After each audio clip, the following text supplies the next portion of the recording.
అందరికీ శ్రీమాత్రే నమః. మీ తెలుగింటి అమ్మాయి లతా వ్లాగ్స్. ఈరోజు చేపల పులుసు తయారు చేస్తున్నానండి. ఈ చేపల పేరు గులివిందులు. చాలా టేస్టీగా ఉంటాయి.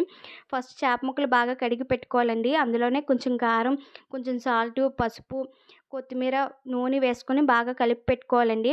బాగా కలిపి పెట్టుకున్న తర్వాత ఇంకో కళాయి తీసుకొని అందులో ఆయిల్ వేసుకొని కొంచెం జీలకర్ర, కొంచెం ఉల్లిపాయలు, పచ్చిమిరపకాయలు వేసుకొని బాగా వేపుకోవాలండి. బాగా వేగిన తర్వాత 2 టమోటాలు కట్ చేసి వేసుకోవాలండి. అందులోనే కొంచెం సాల్ట్ వేసుకోవాలి. బాగా త్వరగా ఎగుతాయండి.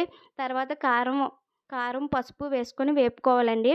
వేపుకున్న తర్వాత కొంచెం ఇందాక కలిపి పెట్టుకున్నాం కదండీ చేప ముక్కలు, అవి వేసేసుకోవాలి.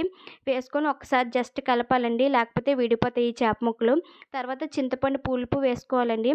పులుపు వేసుకొని ఒకసారి జస్ట్ కలుపుకోవాలండి, అంతేనండి. దగ్గరగా ఉడికించుకోవాలండి. ఇది వాటర్‌లా ఉంటే ఈ పులుసు బాగోదండి. దగ్గరగా ఉంటేనే ఈ పులుసు చాలా టేస్టీగా ఉంటదండి. బాగా ఉడికిన తర్వాత ఫైనల్ కొత్తిమీర వేసుకోవాలండి. అంతేనండి, చాలా సింపుల్‌గా తయారు చేస్తాను చేపల పులుసు. నా వీడియో నచ్చినట్టయితే లైక్ చేయండి, షేర్ చేయండి, కామెంట్ చేయండి. ఛానల్‌ని సబ్స్క్రైబ్ చేసుకోవడం మాత్రం మర్చిపోకండి. Please support